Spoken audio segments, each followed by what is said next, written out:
Yeah, I don't disagree.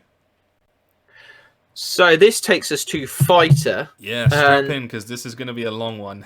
There's a lot to cover here. fighters. Yeah, so fighters are your obviously they get the most options in general anyway because they're pretty plain, I guess.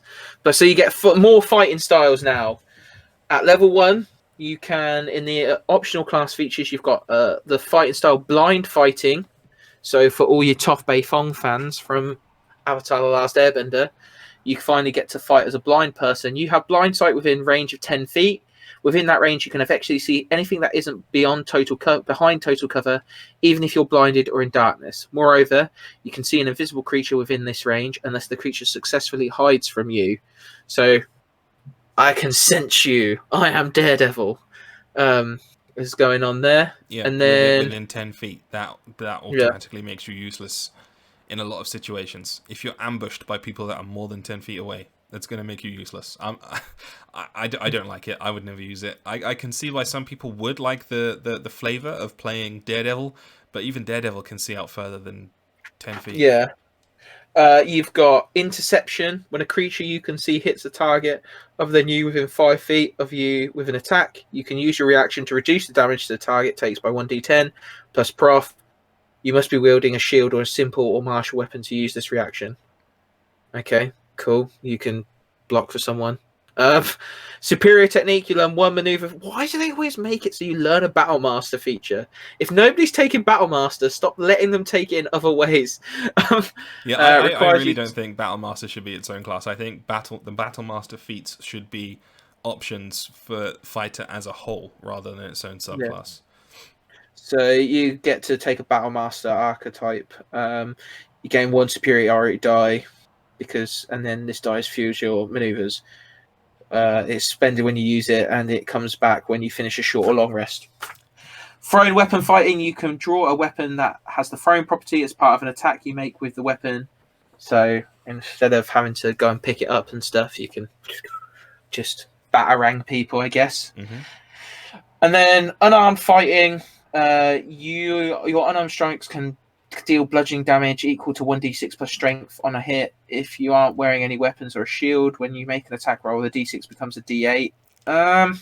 I don't understand why that would make it better. Surely, if you're wearing a shield and you punch someone, like that's better. But okay. At the start of each of your turns, you can deal 1d4 bludgeoning damage to one creature you're grappled to, so you can give it a kidney punch.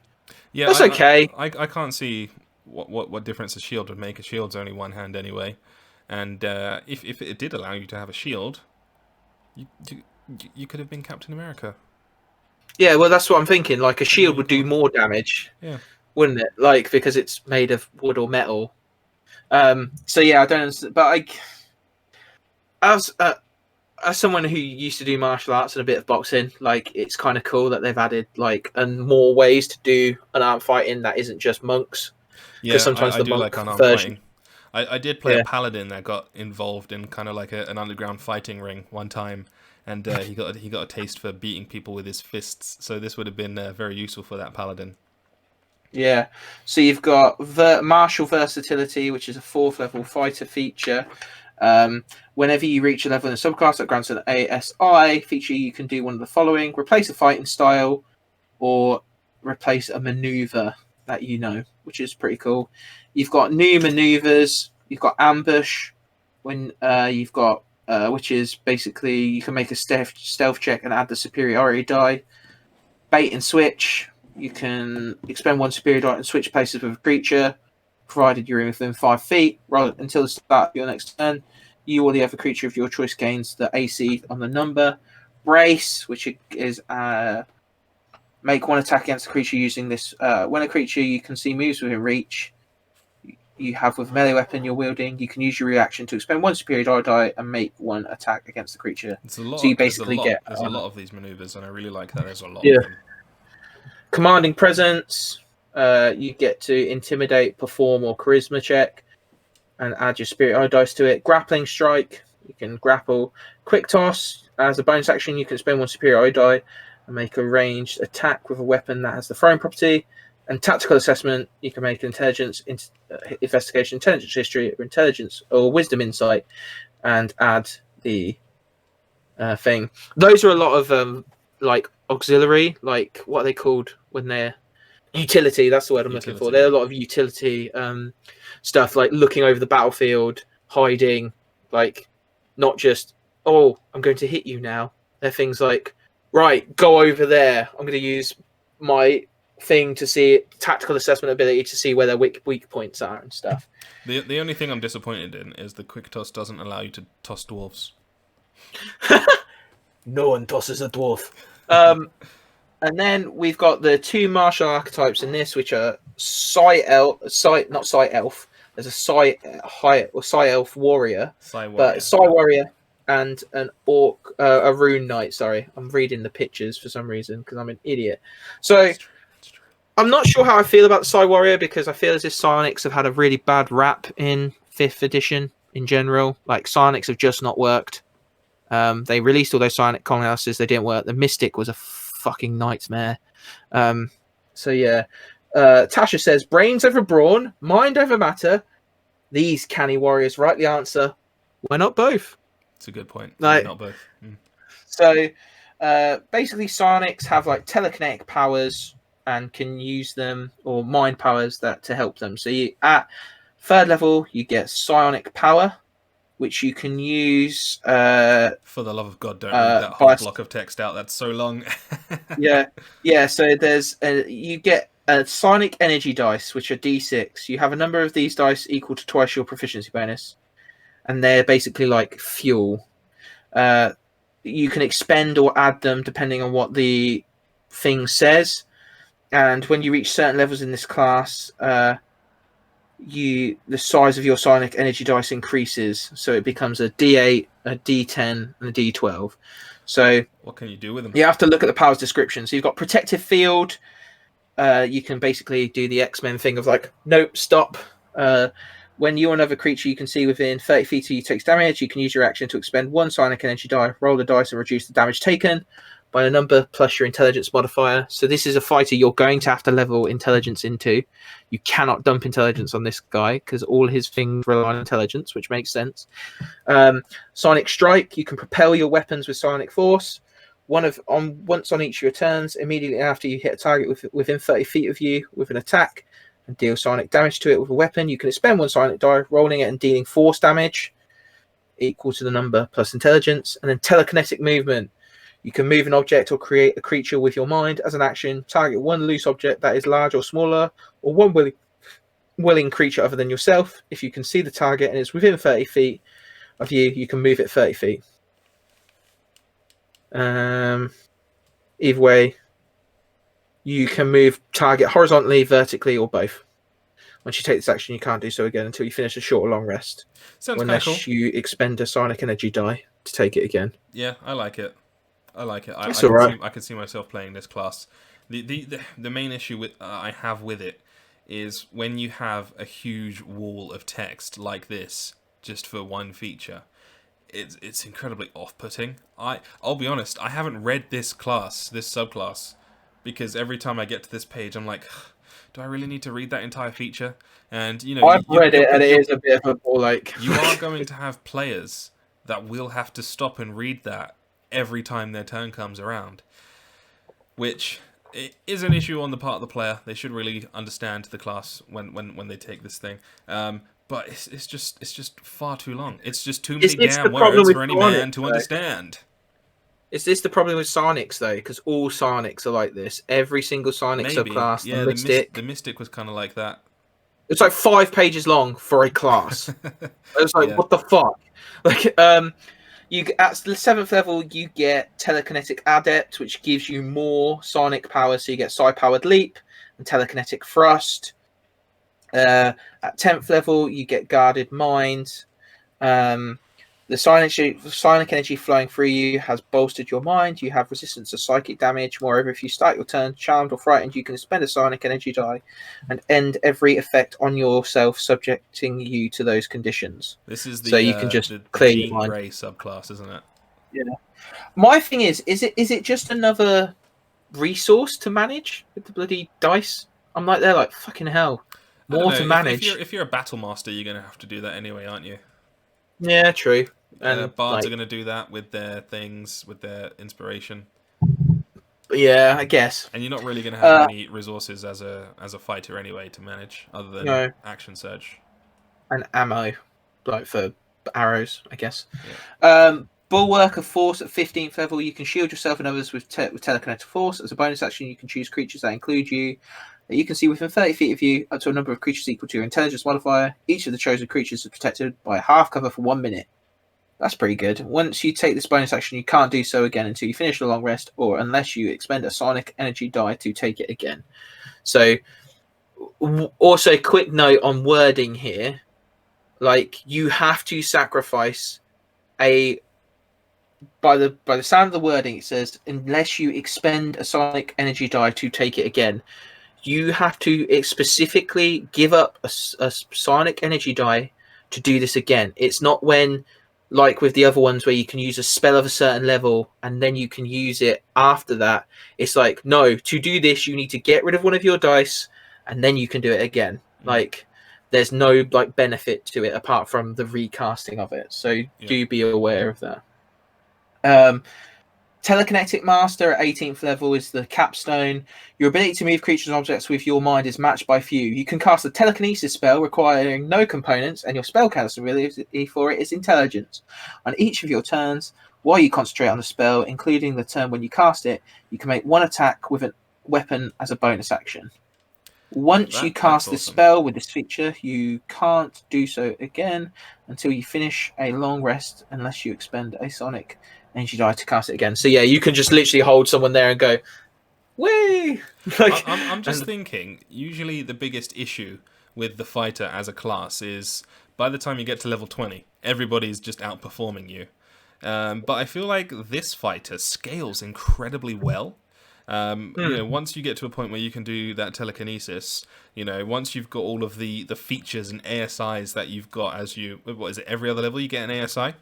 Once you've got to that point, and then you throw on the features that you get from this subclass, you are definitely a force to be reckoned with, without a doubt. Yeah. I really like you what actually they've done with this fighter. Yeah. You actually get to do something. I think the same's kind of true for the Rune Knight as well. The Rune Knight scales really well. So let's jump into that. Tasha says, you're researching ancient arts and drawing runes. It's okay to just say you want to be a witch. So this is about having ancient runes, like ancient giant letters, and depending on what that giant letter is, it gives you an effect. So you get the rune proficiency. So you have, at 3rd level, when you take this subclass, you get Smith's Tools, and you learn to read, speak, and write in Giant, which is probably important. You get Rune Carver. You can use magic runes to enhance your gear. You learn 2 runes of your choice from among the runes described below. And each time you gain a level in this class, you can replace one rune you know for a different one. And then when you reach, you learn add additional runes. So basically a bit like spells, you can either replace them, and at certain levels you get more. So at 3rd level you get 2. At 7th level you get 3. At 10th level you know 4. And at 15th level you have 5. When you finish a long rest, you can touch a number of objects equal to the number of runes you know, and inscribe different runes on them. Do you ever think that sometimes you should get your subclass at 1st level? Because it's just insane that you reach level 3 and then, overnight when you have a long rest and you level up, suddenly you can speak Giant and suddenly you understand all of these runes. Sometimes it's a game. It's a game ultimately, isn't it? So and sometimes I do. Like I did. One of the DMs that I saw, where I played with when I first started playing D&D, I was a monk, and to level up, I actually had to go to a temple and fight for an hour, like in game time. So to level up and like learn stuff, that's cool. I had to get my ass beaten, and then this person would show me what to do properly, which I thought was cool. And I've always thought that like people are working towards that anyway, so they might have the tools to learn those things. I don't know. I'm an idealist, really. So some of them may need you to make saving throws, and the DC for that is 8 plus your Constitution modifier plus your proficiency bonus if your thing has a DC. So the runes are Cloud, which Oh my god! Do not read oh, this whole wall of text. This is even more no. than the Cyanite. Just say what they are. Don't go into the detail. That's way too So you get much. the Cloud Rune, the Fire Rune, the Frost Rune, the Stone Rune, and then at 7th level or higher, you can take the Hail Rune and the Storm Rune, 7th level or higher. Do you think that the Wizards guys felt bad for the fighters and they were a bit like, oh, these guys don't get to read enough? These guys don't get to read enough. This is a whole page of text just on that one feature. Those 2 columns across the middle of the book, that's everything for that one feature. That's just way too much. It's too many damn words for any man to understand. Jeez. At 3rd level, fucking me, you get more things at 3rd level. You get Giant's Might. You've learned how to imbue yourself with the Might of Giants. As a bonus action, you can magically gain the following benefits for a minute. If you are smaller than large, you become large, along with what you're wearing. If you lack room to become large, your size doesn't change. You have advantage on strength checks and strength saving throws. Once each of your turns, you could on one attack with a weapon or an unarmed strike can deal an extra d6. You can use this feature in a number of times equal to proficiency bonus. It's pretty much just enlarge, like as a feature. Yeah. Runic Shield at 7th level. You learn to invoke your rune magic to protect your allies. When another creature you see within 60 feet of you is hit by an attack roll, you can use your reaction to force the attacker to re-roll a d20 and use the new roll. You can use this feature in number of times equal to your proficiency bonus, and you gain all expended uses. So that's pretty cool. Great Stature at 10th level allows the magic of your runes permanently alters you. When you gain this feature, roll 3d4. You grow a number of inches in height equal to the roll, wherever the extra damage you deal with your Giant's Might feature increases by 1d8. They've literally got a feature that makes them grow, Leon. It makes them grow. What the fuck? You've got Master of Runes at 15 level. You can evoke each rune you know from your Rune Carver feature twice rather than once. You gain all expended uses when you finish a short or long rest. And your capstone for this one is Runic Juggernaut. At 18th level, you learn how to amplify your rune-powered transformation. As a result, the extra damage you deal with your Giant's Might feature increases to 1d10. Moreover, when you use this feature, your size increases to huge. Holy shit. And while you are that size, your reach increases by 5 feet. Mate, I can wrestle a dragon at 18th level. I'm having it, boys. I'm having it. Monk. Yeah. Yeah, imagine a monk doing that. That's all of it, isn't it? This is wordy. This is 4 pages. Yeah. No, 3 pages. This is way too much. Honestly, it's a really good subclass. It's a really good subclass. Excellent flavor. Really cool features. But it's just way too long. Surely this can be simplified some way. I don't know how they would do that, but I just think it's way too long. Especially for a fighter. People usually take fighters because it's nice and easy to take. Yeah, they just want to hit things. We just want to hit things, dude. Like, you don't want to have to consult your encyclopedia to know what you need to do on your turn. Yeah. The only other thing that's on here is the Battlemaster builds, but all they are is basically types of fire, and it tells you what maneuvers to take, what fighting styles to take. Just reel off a couple just to give an example. So you've got like things like hoplite.